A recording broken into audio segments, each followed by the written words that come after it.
Hello students, on your request we are going to discuss few more next paper. So today we are going to discuss 2022 session 1 question paper. I couldn't get it typed separately, so we are going to discuss from the paper directly. Okay, so look at the first question. The ratio of the perimeter and diameter of a circle is always, बच्चा perimeter is 2 pi r and diameter is 2r. The ratio is pi. ये question basically आपका knowledge check कर रहा है कि पाई को आप समझते हैं या नहीं समझते, क्योंकि बहुत से बच्चों को ये लगता है कि pi is exactly equal to 22/7.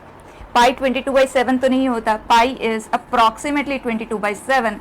Pi is an irrational number and this is a rational number, और हमें रैशनल नंबर से डीलिंग में बहुत कंफर्टेबल लगता है, इसीलिए हम इसका रैशनल इक्विवेलेंट को अपने कैलकुलेशन में यूज में लेते हैं जब कभी भी हमें इसका अप्रॉक्सीमेट वैल्यू की जरूरत होती है.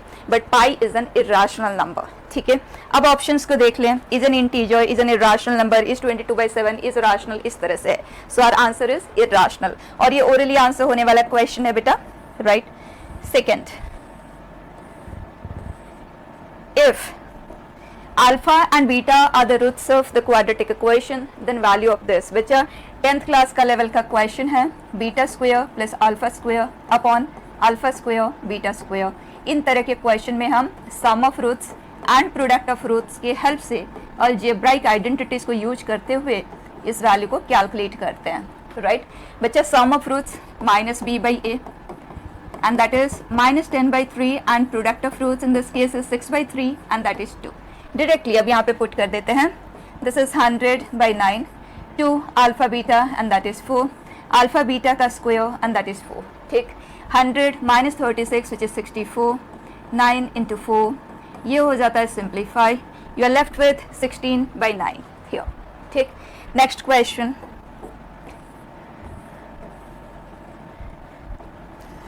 4 boys and 6 girls are there in class 11th and 4 boys and 3 girls are there in class 12th.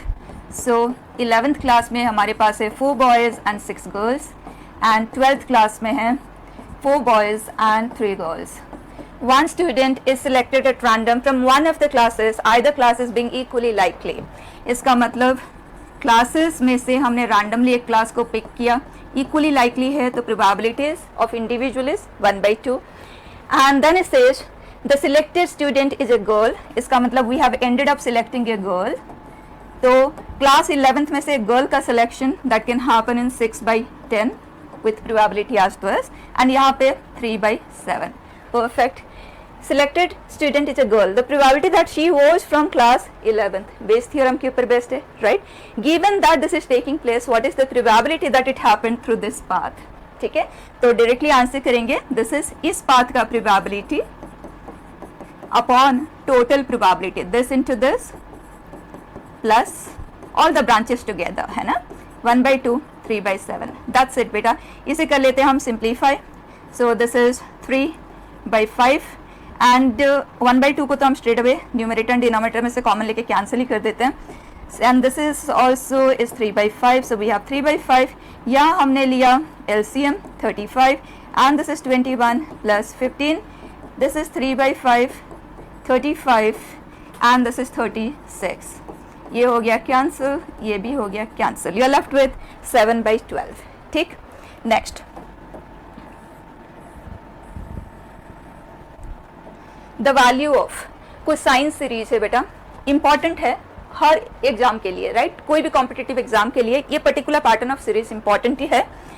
अगर question sine alpha plus beta, अगर साइन वाली सीरीज है, ये देखो एंगल्स जो है ना वो एपी में है. जैसे अगला टर्म है अल्फा प्लस 2 बीटा है, लाइक दिस. अगर n number of terms are there, ये हो गया nth term of AP, right? तो ये सीरीज का समेशन आता है sine n beta by 2 upon sine beta by 2 into sine 2 alpha plus n minus 1 into beta by 2. और इस एंगल को आप average of first and last angle भी कह सकते हैं. ठीक है, और अगर कुछ साइन की सीरीज है तो ये पार्ट बिल्कुल सेम होता है, यहाँ पे कॉस आ जाता है. That's it. ठीक. अब आप देखिए क्या ये क्वेश्चन इस पैटर्न का है. जो फर्स्ट एंगल है वो अल्फा होता है, जो कॉमन डिफरेंस ऑफ एंगल होता है वो बीटा है. तो इस केस में अल्फा एंड बीटा दोनों सेम ही है एंड नंबर ऑफ टर्म्स 2 0 2 1 है। तो बस यहाँ पे पुट कर देते हैं sine n beta by 2, so that is 2 0 2 1 and this is pi beta, right. So pi by 4 0 4 4 upon sine beta by 2, that is 4 0 4 4 and कुछ sine of average of first and last angle. अगर इन दोनों angle को हम add करते तो पाई आता है ना, तो एवरेज आ गया pi by 2 and cos pi by 2 का वैल्यू 0 होता है, सो आंसर स्ट्रेट अवे 0। ठीक, आप इसे इस तरह से भी कर सकते थे, जो इक्वी डिस्टेंट एंगल्स है ना वो सप्लीमेंट्री एंगल्स है and cos pi minus theta minus cos theta होता है, तो ये दोनों इक्वी डिस्टेंट टर्म एक दूसरे को कैंसिल करते जाएंगे and we have in total odd number of terms, है ना। तो एग्जैक्ट पेयर तो नहीं बनेंगे, तो इधर से एक ऐसे कैंसिल होते जाएंगे, जो मिडिल वाला है वो बच जाएगा और मिडिल वाला कौन सा होगा, इन दोनों एंगल का एवरेज, वो पाई बाई 2 ही है एंड कॉस पाई बाई 2 का वैल्यू भी 0 ही होता है, right. So overall it becomes 0। बच्चा next, the solution, number of solutions पे क्वेश्चन है एंड मिक्सचर ऑफ फंक्शन के ऊपर बेस्ट है, ग्राफिकल डीलिंग ही हम करेंगे। ई पावर माइनस एक्स का ग्राफ ये है एंड साइन एक्स का ग्राफ ये देखें, ये 1 है, राइट। साइन एक्स का ग्राफ लाइक दिस और आप देख सकते हैं ई पावर माइनस एक्स का ग्राफ डिक्रीजिंग नीचे आता जाएगा, लेकिन साइन एक्स का ग्राफ -1 से 1 के बीच में शफल करता ही रहेगा, राइट। तो इस तरफ you will and up getting infinitely many solution, इधर कोई सोल्यूशन मिलेगा ही नहीं क्योंकि इस तरफ ई पावर माइनस एक्स का जो वैल्यू है 1 से अबव ही है, ठीक है, but in total infinitely many. So options आप देख लें 0 1 2 मोर देन 1000, परफेक्ट। नेक्स्ट,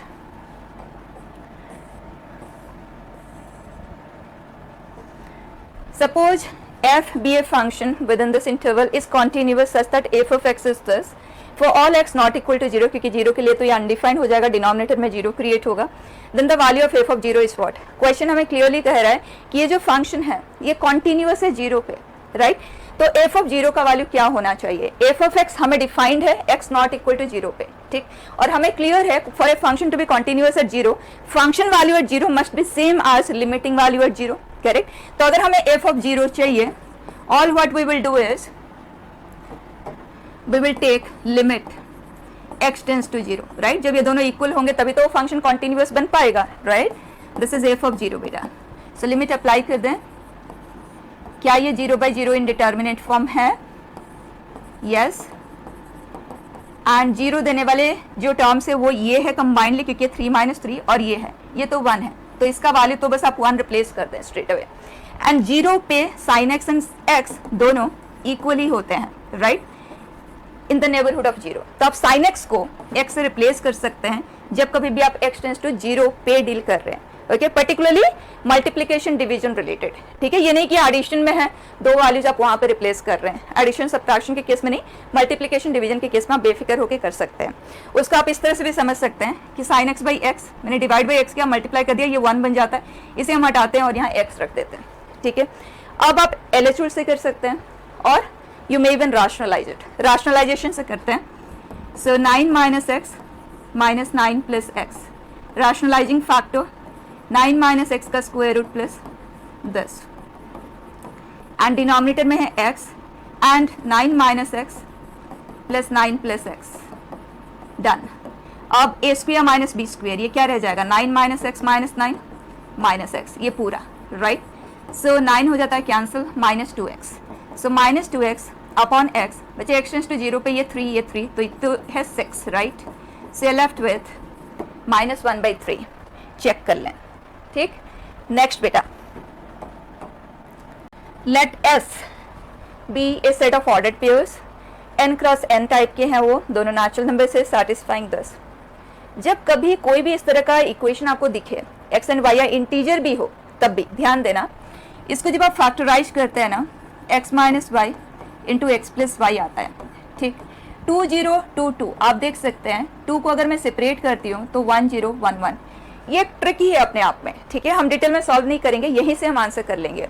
एक बात ध्यान रखें बिल्कुल, अगर x एंड y दोनों इवन है तो ये इवन, ये भी इवन, मतलब ये जो कुछ भी आएगा 4 का मल्टीपल ही आना चाहिए। अगर x एंड y दोनों ऑड है तो ये इवन, तो ये 4 का मल्टीपल ही आना चाहिए, क्योंकि दोनों के पास एक 2 होगा। अगर x ऑड y इवन, मतलब कोई भी एक इवन दूसरा ऑड अगर है तो ये ऑड ये ऑड, दो ऑड का प्रोडक्ट ऑड ही आना चाहिए, 2 यहाँ होना नहीं चाहिए। तो आपको बिल्कुल क्लियर हो रहा है, दो इंटीजर्स को जब हम ऐड करते हैं अगर वो इवन आता है तो डिफरेंस भी इवन ही आता है, अगर ये ऑड आता है तो ये भी ऑड ही आता है।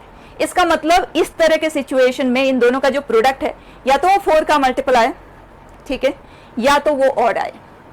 सिर्फ 2 into an odd number possible ही नहीं है किसी भी हाल में, तो स्ट्रेट अवे आपको आंसर देना है 0। क्लियर है? नेक्स्ट,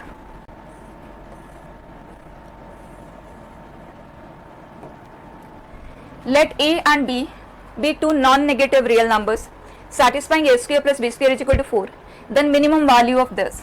बचा a and b जो भी है उनके कॉरेस्पॉन्डिंग ये जो कुछ भी होंगे नॉन नेगेटिव ही होंगे। तो कैन बी से 4 power a plus 4 power b upon 2 is greater than equal to am gm का हम यूज ले रहे हैं, फाइन है, we can write it like this, and this is 4 power a plus b का स्क्वायर रूट मतलब power half, and we can write this as 2 power 2 है ना, 4 को a plus b whole power half है, so by 2, so 2 power a plus b, perfect। अब 4 power a plus 4 power b is always greater than or equal to 2 into this, okay।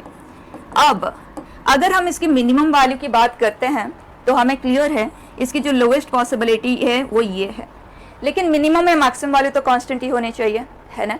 लेकिन हमें ये भी clear है कि अगर हम इसे मिनिमम वैल्यू कह रहे हैं ये तभी पॉसिबल है जब am एंड gm इक्वल हो, and am and gm equal तभी होते हैं जब जिनका am या gm लिया जा रहा है वो इंडिविजुअल नंबर सारे इक्वल हो। तो 4 power a and 4 power b दोनों इक्वल होना चाहिए, तो क्लियर है a must be equal to b, ठीक।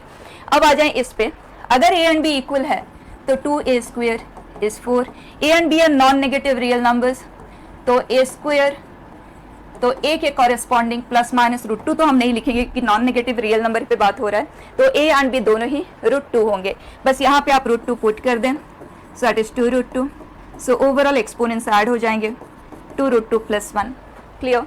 नेक्स्ट बेटा,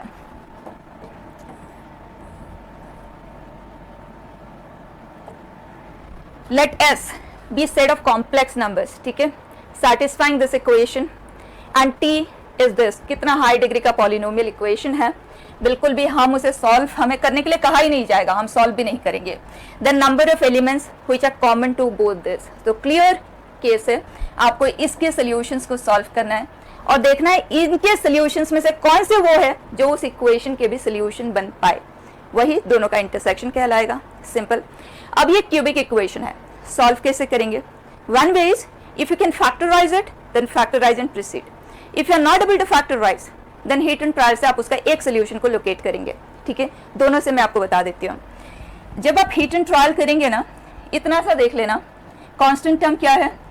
2 है, माइनस साइन को इग्नोर कर दें, ठीक है, 2 है, और एक्स क्यूब का कोएफिशिएंट 1 है, तो बस आपको ये करना है कि 2 का कोई भी फैक्टर प्लस माइनस साइन के साथ ले लें, तो ये है प्लस माइनस 1, 1 का फैक्टर प्लस माइनस 1 एंड इसका प्लस माइनस 1 के अलावा प्लस माइनस 2 भी है, करेक्ट है। तो जब भी आप हीट एंड ट्रायल करेंगे बस इन्हीं वैल्यूज को ही ट्राई करें, इन्हीं में से कोई ना कोई वैल्यू वर्क कर जाएगा, ठीक है। देखिए 1 by 1 1, 1 by minus 1 minus 1, minus 1 by minus 1 वो सेम ही है, एंड माइनस 1 अपॉन 1 भी सेम ही है, और यहाँ पे आपको 2 एंड माइनस 2, मतलब आपके पास ट्राई करने के लिए सिर्फ ये 4 वैल्यूज है, ठीक है। अब चेक करते हैं 1 सेटिस्फाई कर रहा है क्या? नहीं कर रहा है। माइनस 1 सेटिस्फाई कर रहा है क्या? नहीं कर रहा है। 2 सेटिस्फाई कर रहा है क्या? चेक करें, 8 एंड यस 2 इसे सेटिस्फाई कर रहा है, इसका मतलब इस इक्वेशन का 2 एक सोल्यूशन है, एंड 2 उस इक्वेशन को सेटिस्फाई नहीं कर रहा है, ठीक है। तो 2 तो कॉमन सोल्यूशन नहीं है। अब इस इक्वेशन के बाकी 2 सोल्यूशन हमें निकालना होगा, ठीक। तो अगर 2 इसका एक सोल्यूशन है तो x minus 2 will be A factor in it. अब आप इस क्यूबिक पॉलिनोमियल को x माइनस 2 से डिवाइड कर दें और एक क्वाड्रेटिक पॉलिनोमियल मिलेंगे, उसके 2 सोल्यूशंस आपको मिल जाएंगे, ठीक है। बट इस तरह के क्वेश्चंस में बच्चे आपको ज़्यादा मेहनत करना ही नहीं पड़ता, जब इतना हाई डिग्री का कोई पॉलिनोमियल इक्वेशन दे दिया जाता है तो उस केस में ये जो इक्वेशन है उसके सोल्यूशंस या तो ओमेगा होंगे या माइनस ओमेगा, मतलब ओमेगा है तो ओमेगा स्क्वायर तो होगा ना, कॉन्जुगेट पेयर में होंगे, तो ओमेगा ओमेगा स्क्वायर या minus omega minus omega square, उसी तरह का इक्वेशन दिया जाएगा, क्योंकि उन्हीं के कॉरेस्पॉन्डिंग इतना हाई डिग्री पॉलिनोमियल को हमें सिंप्लीफाई करना आता है, ठीक है, तो चेक कर लेते हैं। उसके लिए अगर मैं ओमेगा एंड ओमेगा स्क्वायर के डायरेक्शन से सोचूं तो they are cube roots of unity, है ना, तो x cube minus 1 cube roots होंगे। तो मैं क्या करूंगी, एक्स क्यूब माइनस 1, एक 1 को मैंने ले लिया और जो बच गया यहाँ पे वो है x square plus x plus 1, क्योंकि माइनस साइन मैंने कॉमन ले लिया। अब बच्चे इसके पास दो फैक्टर्स हैं, x minus 1 and x square plus x plus 1, correct. ये हम ले लेते हैं common, so will be left with x square plus x plus 1 into x minus 1 minus 1 x minus 2, हो गया फैक्टराइज बेटा। एंड इसके सोल्यूशंस हैं, इसके कॉरेस्पॉन्डिंग है 2 एंड इसके कॉरेस्पॉन्डिंग तो हम याद ही रखते हैं ना, non real cube roots of unity omega and omega square, ठीक है। तो अगर x square plus x plus 1 equal to 0 को सॉल्व करना हो ये लिखेंगे, x square minus x plus 1 को सॉल्व करना हो तो आप ये लिखेंगे, फाइन है। अब चेक करते हैं ओमेगा एंड ओमेगा स्क्वायर में से कौन सा वैल्यू है जो इस इक्वेशन को सेटिस्फाई कर रहा है, ठीक है। तो पहले ओमेगा पे आते हैं। ओमेगा, ये ओमेगा का पावर 202 है ना, तो 3n प्लस 1 टाइप का है, ठीक, तो ये हमें देगा ओमेगा। यहाँ देखें ओमेगा के कॉरेस्पॉन्डिंग ये भी 3n प्लस 1 टाइप का है, तो ये भी ओमेगा ही आएगा। अगर 1 प्लस ओमेगा स्क्वायर होता तो वो 0 बना होता, 1 प्लस 2 ओमेगा 0 नहीं बनेगा, 1 प्लस 2 ओमेगा स्क्वायर 0 नहीं बनेगा, ठीक है। सो बिकॉज ऑफ दैट ये सोल्यूशन नहीं है और ये नहीं है तो उसका कॉन्जुगेट पेयर भी तो सोल्यूशन नहीं होगा, यस, क्योंकि ये दोनों तो एक दूसरे के कॉन्जुगेट ही है, परफेक्ट है। तो यहाँ पे आ जाता है 0 number of common solution, perfect. Next,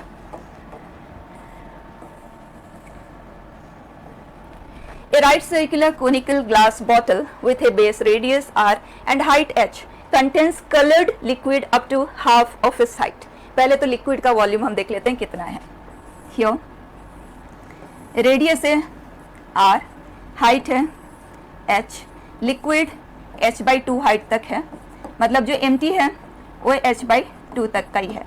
हमें इसका वॉल्यूम चाहिए और इसका वॉल्यूम हम डायरेक्टली तो निकालते नहीं है, और जिसने याद रखा है फ्रस्टम का वॉल्यूम वो डायरेक्टली भी ले सकता है, लेकिन बेटर है कि हम कोन के रेस्पेक्ट में ही वर्क करते हैं। तो हम ये टोटल जो कोन का वॉल्यूम है पूरे कोन का, उसमें से इस एम्प्टी कोन को सब्ट्रैक्ट कर देंगे तो हमें वॉल्यूम ऑफ लिक्विड मिल जाएगा। तो बताएं वॉल्यूम ऑफ लिक्विड क्या है, लिक्विड का वॉल्यूम कितना है, that is 1/3 pi r square h, पूरा वॉल्यूम माइनस दिस वॉल्यूम, और इसका हाइट h/2 है। और कोन के केस में ये चीज़ तो बिल्कुल क्लियर रखना है सभी को, सिमिलैरिटी से ही आता है। अगर ये राइट ट्रायंगल हम लेते हैं, इस तरह से लेते हैं, ये राइट ट्रायंगल और ये राइट ट्रायंगल दोनों सिमिलर होते हैं, ठीक। तो अगर ये r है और ये kr है एंड ये h है, पूरा हाइट h है, तो ये kh ही होगा, प्रोपोर्शन में होंगे ना, same ratio they will follow, ठीक है। तो उसी के हेल्प से आप बताएं, अगर हाइट पूरा हाइट h है, ये h/2 है, ये रेडियस r है, तो ये r/2 ही तो होगा, ठीक।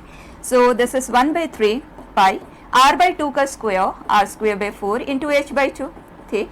सो 1/3 पाई r स्क्वायर h हमने ले लिया common, way left with 1 minus 1/8 and that is 7/8 times of 1/3 pi r square h। Volume of liquid हमारे पास है। अब आगे क्वेश्चन को रीड करते हैं। When the bottle is inverted and held vertically on its tip, then height of the liquid in the bottle is। अब हमने उस लिक्विड के साथ इस बॉटल को ऐसे इन्वर्ट कर दिया, तो अब क्वेश्चन हमसे पूछ रहा है हाइट ऑफ लिक्विड कितना होगा। तो वॉल्यूम ऑफ लिक्विड हमारे पास है ना, सिर्फ हमें ये देखना है कि वो जो लिक्विड है वो कहाँ तक कवर करेगा, ठीक। तो अगर ये हाइट h है, जो हम फाइंड करना चाहते हैं उसे हम kh ले लेते हैं, ठीक। तो अगर ये kh है तो ये kr होगा, ठीक। तो इस पर्टिकुलर कोन का जो वॉल्यूम आएगा वो है 1/3 पाई kr का square into kh, which is k³ 1/3 pi r square h। ये वॉल्यूम ऑफ लिक्विड जो कि है 7/8 टाइम्स 1/3 पाई r स्क्वायर h। बच्चे ये पूरा हो गया कैंसिल, एंड k का वैल्यू है 7 पावर 1/3, 8 पावर 1/3 इज 2। ये है k का वैल्यू और हमें फाइंड करना है kh। तो आंसर क्या आ गया, दिस इंटू h। आप चेक कर ले आंसर हियर, ठीक है। नेक्स्ट बेटा, for sets s and t define this, x belonging to s but x does not belong to t। इसको हम s माइनस टी ही तो कहते हैं ना। तो क्वेश्चन कह रहा है कि हम s माइनस टी को इस तरह से लिखने वाले हैं, ठीक है। और S माइनस टी, दो सेट के डिफरेंस पे जब भी काम करना हो ना, बेस्ट तरीका है first set and complement of the second set. इतना सा लिख लें, काम एकदम सिंपल है। ठीक, आगे देखें इनमें से कौन सा ऑप्शन सही है। सो P union Q minus P, क्या कहा आपको, Q माइनस P को आप ये लिखेंगे।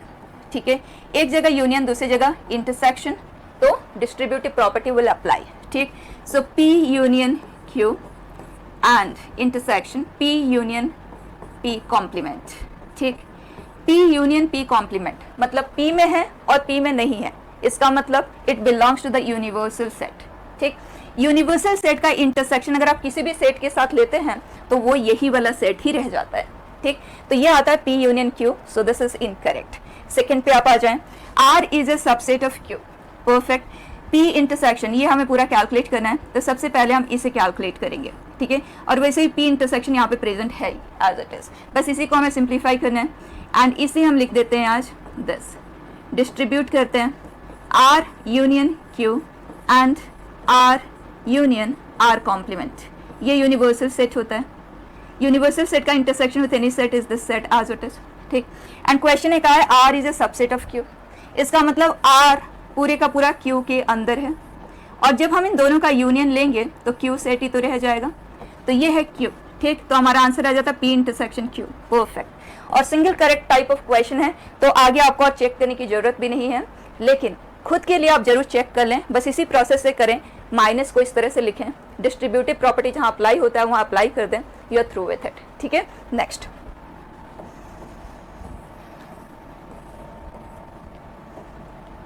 The number of arrangements of the letters of the word parallel such that P and R are together।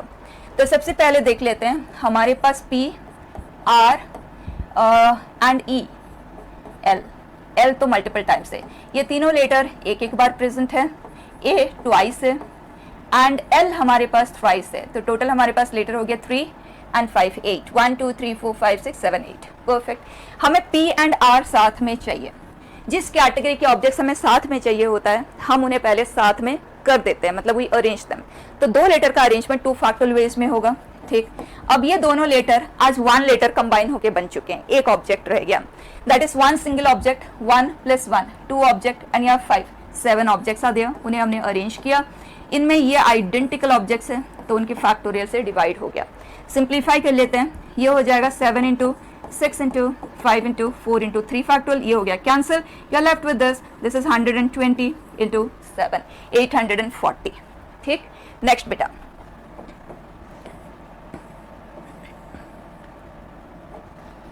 Late function from R to R satisfies this। इस तरह का क्वेश्चन नया नहीं है, जेई एडवांस में आया था, फिर जेई मेन में आया और कई बार है। ठीक है, करने का तरीका क्या होता है, f of x - f of y mod में है तो हम दोनों तरफ मॉड ऑफ x - y से डिवाइड कर रहे हैं, तो इधर रह जाएगा mod of x - y power half. इसके जस्ट बाद we are going to apply y tends to x, that's it. जैसे ही y x को अप्रोच करेगा ये बन जाता है f'(x), पता है ना सबको, अदरवाइज 0/0 फॉर्म है, आप LHL से भी कर सकते हैं। ठीक, लेकिन ये चीज़ तो याद होना ही चाहिए।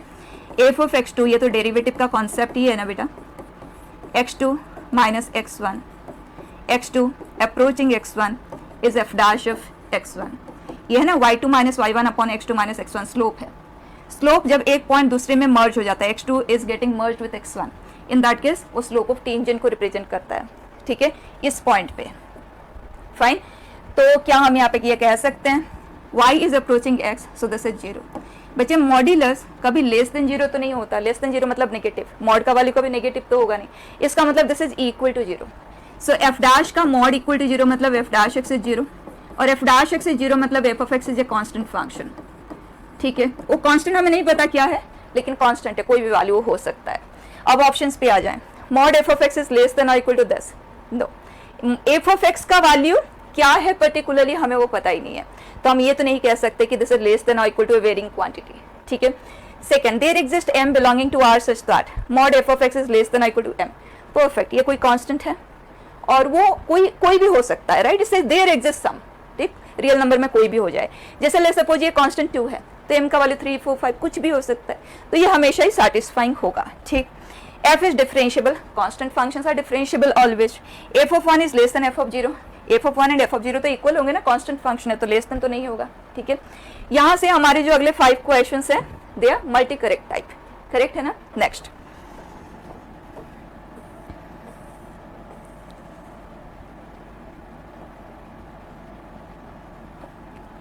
let P be a non-zero 3x3 matrix with real entries. Let M and N be distinct natural numbers such that this.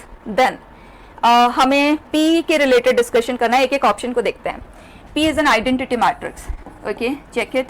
अगर मैं इसे इधर शिफ्ट कर देती हूँ तो M एंड N दोनों इक्वल नहीं है, डिस्टिंक्ट है, तो डेफिनेटली कोई एक बड़ा होगा दूसरा छोटा होगा। Let me consider M is larger than N, कोई भी हो सकता है, ठीक है। So that will not affect our solution in any way, but मैंने ये कंसिडर कर लिया। तो मैं P पावर N को कॉमन ले सकती हूँ, तो यहाँ पे रह जाएगा 10, ठीक है बेटा। So this is equal to 0, है ना, बोथ दीज आर इक्वल, आप शिफ्टेड टू दिस साइड। अब दो मैट्रिसेस का प्रोडक्ट 0 बनने के लिए इनमें से कोई भी 0 बने ये जरूरी नहीं है, दोनों ही नॉन जीरो बनते हुए भी प्रोडक्ट 0 मैट्रिक्स बन सकता है, ठीक है। तो यहाँ पे पर्टिकुलरली P एक आइडेंटिटी मैट्रिक्स होगा, ऐसा कोई डिस्कशन हम कर नहीं सकते। There exist a non zero 3x1 matrix X such that P X is equal to X। ये कह रहा है क्या ऐसा कोई पॉसिबिलिटी है जिसमें X एक नॉन जीरो मैट्रिक्स है। ध्यान देना, X हम ले रहे हैं कॉमन, ठीक है, पोस्ट फैक्टर की तरह, मतलब राइट साइड में, तो यहाँ आइडेंटिटी मैट्रिक्स रह जाएगा, ये है। अब सिस्टम ऑफ इक्वेशन के साथ कनेक्ट करना है, ठीक है, very important thing this is. अगर ये नॉन जीरो मैट्रिक्स है, सिस्टम ऑफ इक्वेशन, बच्चे मैट्रिक्स इन्वर्शन मेथड को याद करें, क्या करते हैं हम, A matrix into X matrix is equal to B matrix, ठीक है। यहाँ B मैट्रिक्स 0 है, मतलब सिस्टम ऑफ होमोजीनियस इक्वेशन है, और होमोजीनियस इक्वेशन के पास अगर नॉन जीरो सोल्यूशन है तो कंफर्म्ड है इसका जो डेट वैल्यू होना चाहिए वो 0 ही होना चाहिए। इसका मतलब क्वेश्चन ये हमसे पूछ रहा है क्या ये चीज होल्ड करेगा हमारे पर्टिकुलर सिचुएशन में। क्या इस इंफॉर्मेशन के बेस पे आप ये कंफर्म कह सकते हैं कि det value of P minus I 0 आएगा? बिल्कुल नहीं कह सकते। अगर आप इसका डेट वैल्यू को चेक करते हैं ना, P power M minus N minus I is equal to 0, तो ये है डेट P पावर N। इस पे ध्यान देना, जब जैसे हमारे पास P क्यूब माइनस आई है या P स्क्वायर माइनस आई है, हमें ये तो क्लियर है कि इन सबके पास P minus I as a factor होता है, तो P minus I as a factor होगा एंड उसके अलावा कोई और मैट्रिक्स होगी, ठीक है, मैं इसे रहने देती हूँ, इज इक्वल टू 0। बच्चे इन तीनों का प्रोडक्ट 0 होना जरूरी तो नहीं है कि ये पर्टिकुलरली यही वाला 0 होगा, इनमें से कोई भी 0 हो सकता है, तो ये चीज यहाँ पे हम नहीं कह सकते। Next, P power K is the zero matrix for some K belonging to natural number। कोई ऐसा K होगा जो इसे 0 मैट्रिक्स में कन्वर्ट करेगा। हमारे पास है इन दोनों का product 0 matrix. It does not mean कि ये 0 होगा या ये 0 होगा, ये कुछ भी आ सकता है, तो इस इंफॉर्मेशन को भी हम डिस्कस नहीं कर सकते। Last, if P of x is equal to lambda x, if this for some non-zero 3x1 matrix x and lambda is a real number, then possible values of mod lambda is says। देखें इस information को, अगर इसे हम इधर shift कर दें, x as a post factor हम कॉमन ले लें, okay, this is equal to 0 and question ने कहा ये होमोजेनियस सिस्टम है, नॉन जीरो सोल्यूशन है, तो क्लियर है कि ये चीज 0 हो रहा है। इफ दिस, ठीक है, इफ दिस मतलब क्वेश्चन ये कह रहा है कि जब जब भी ये हो रहा है तो लैम्डा के पॉसिबल वैल्यूज क्या हो सकते हैं। तो यहाँ पे देखिए आप, ये 0 बनना, इसका मतलब या तो डेट P 0 है या तो P माइनस आई का डिटर्मिनेंट वैल्यू 0 है, ये पॉसिबिलिटी है। तो इसके साथ आप कंपेयर करें, लैम्डा का वैल्यू 0 होगा तो डेट P 0 होगा, लैम्डा का वैल्यू 1 होगा तो डेट P माइनस आई 0 होगा। तो अगर ये हो ही रहा है तो possibility lambda is equal to 0 या 1 के लिए ही होगा। यस, तो यहाँ पे अभी आप कह सकते हैं all possible values of mod lambda are 0 और 1, ठीक है। हियर नेक्स्ट,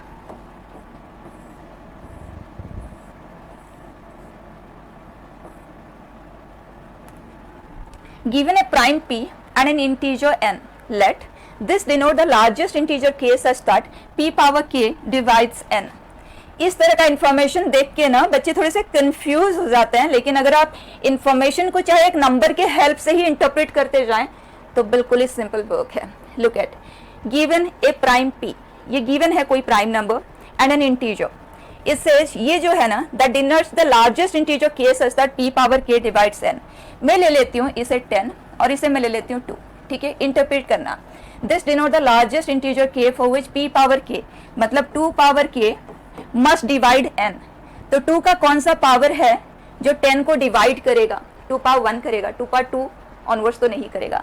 तो k का जो लार्जेस्ट पॉसिबिलिटी है वो 1 है, तो ये हमारे केस में 1 बन गया। और उस पर्टिकुलर केस में जो फंक्शन क्रिएट होगा that function is p power -1। सब कुछ क्लियर है, और p हमने 2 लिया है। डन। अब आ जाएं ऑप्शंस पे, और इसकी वैल्यू के लिए हमें ये चाहिए, है ना, और इसके लिए इस स्टेटमेंट को आप रीड करें। This denote the largest integer k for which p power k divides n। n हमारे लिए है p पावर r, तो स्ट्रेट अवे k का वैल्यू r हो गया हमारे केस में। यस, तो k का वैल्यू r है, मतलब ये वैल्यू r है, तो फंक्शन ये वाला जो फंक्शन बन जाएगा वो हुआ p पावर -r। उसी तरह से यहाँ पे देखें k का जो लार्जेस्ट पॉसिबल वैल्यू होगा वो s हो जाएगा, तो ये हो गया p पावर -s। अब अगर r s से स्मॉलर है तो -r ग्रेटर होगा -s से, और p power -s will be smaller than p power -r, right. तो ये तो रिवर्स हो रहा है बिल्कुल, so this is not true, ठीक। Then f of m is less than equal to f of n if m divides n। इस बात को आप जस्टिफाई करें, देखें क्या ये ट्रू है। तो मैं m ले लेती हूँ, m डिवाइड्स n, ठीक है। मैं m को ले लेती हूँ आज 10, इसे ले लेती हूँ आज 20। आप बताएं f of m is less than equal to f of n, and f of m we know is p power this. p भी कंसिडर कर लेते हैं, let me take p to be 2, ठीक है। तो इस केस में आप बताएं f of 10 that means 2 power, हमें देखना है 2 का हाईएस्ट पावर कौन सा होगा जो 10 को डिवाइड करेगा, तो 2 पावर 1 ही होगा। तो इस केस में ये वैल्यू बन जाता है 2 पावर -1, ठीक। एंड 2 का कौन सा पावर उसे डिवाइड करेगा? एट मार्क्स 2 पावर 2, तो यहाँ पे फंक्शन हो गया 2 पावर -2। बच्चा ये साइन होल्ड कर रहा है, तो ये तो फेल हो गया, करेक्ट। तो लीजिए थोड़ा सा अगर हम समझना चाहते हैं अपने लिए, ये चीज किसी के समझाने से नहीं बनेगा। अब आप इसे खुद से इस तरह से एग्जाम्पल फ्रेम करते हुए समझने की कोशिश करें, बहुत सिंपल है। इस पे आ जाएं, f of nm is equal to f of n into f of m for some. तो उसी तरह से ले लेते हैं 10 20 p ले लिया आज 2।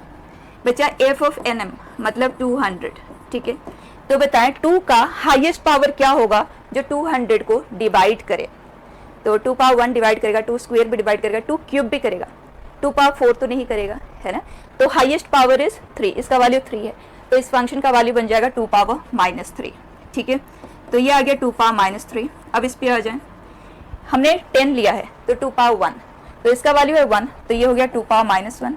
इसके लिए 2 स्क्वायर होगा, तो ये 2 पावर -2 बिल्कुल इक्वल है, perfect.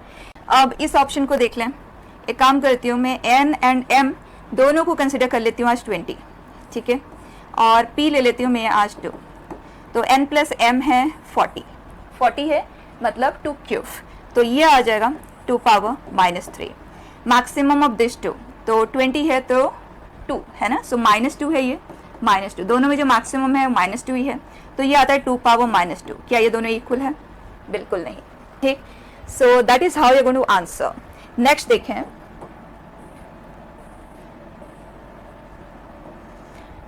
let p and q be two non-zero and non-parallel vectors in three-dimensional right-handed rectangular coordinate system. Consider the set of vectors. बच्चे जब दो non-parallel वेक्टर का स्केलर मल्टीपल लेते हुए आप ऐड करते हैं तो जो नया वेक्टर क्रिएट होता है for different scalars, that vector is always coplanar to those two non-parallel vectors. तो ये जो कोई भी बनेगा ये हमेशा p and q के साथ को-प्लेनर ही बनेगा। Is that fine? आप जैसे कोप्लेनरिटी ऑफ वेक्टर्स आप चेक करते हो ना, डिटर्मिनेंट लेके, आप वहाँ से इसे समझ सकते हैं। और वैसे भी हम linearly dependent independent system of vectors जब पढ़ते हैं तो ये एज अ स्टैंडर्ड केस तो हम याद ही रखते हैं, और आप भी इसे याद रख लें, ठीक है। दो नॉन पैरेलल वेक्टर्स के स्केलर मल्टीप्लिकेशन से जो कोई भी वेक्टर क्रिएट होता है इस तरह से, ठीक है, that vector is always coplanar with p and q। तो अब आ जाए ऑप्शंस पे। For any vector r this is an element of v। इसे देखें, वेक्टर ट्रिपल प्रोडक्ट है। क्या हमें ये पता है? जो वेक्टर ट्रिपल प्रोडक्ट से वेक्टर क्रिएट होता है, it is perpendicular to this and perpendicular to P cross Q. P and Q अगर इस प्लेन में लाई करते तो पी क्रॉस क्यू ये है, अगर पी क्रॉस क्यू के परपेंडिकुलर है मतलब पी एंड क्यू के साथ कोप्लेनर होते हैं। वैसे भी इसका डायरेक्शन तो हम याद रखते हैं वेक्टर ट्रिपल प्रोडक्ट का, it is coplanar with this two vectors and is perpendicular to this vector. तो जो पी एंड क्यू के साथ कोप्लेनर है तो डेफिनेटली वी का एक मेंबर तो होगा ही।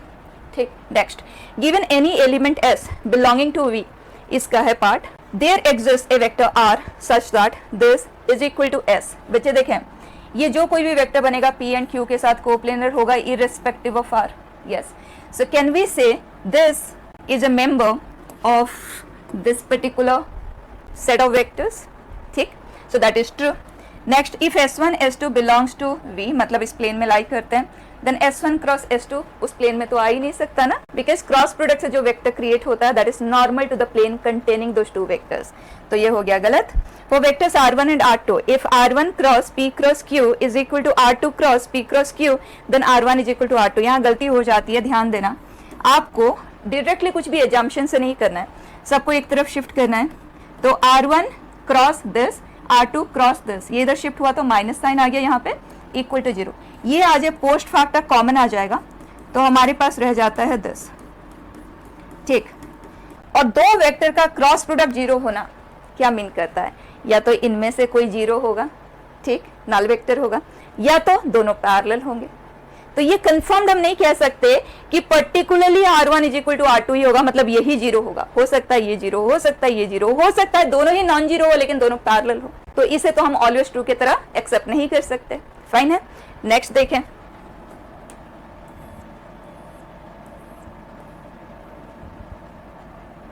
लास्ट क्वेश्चन है, Z1, Z2, Z3 be 3 distinct complex numbers if this।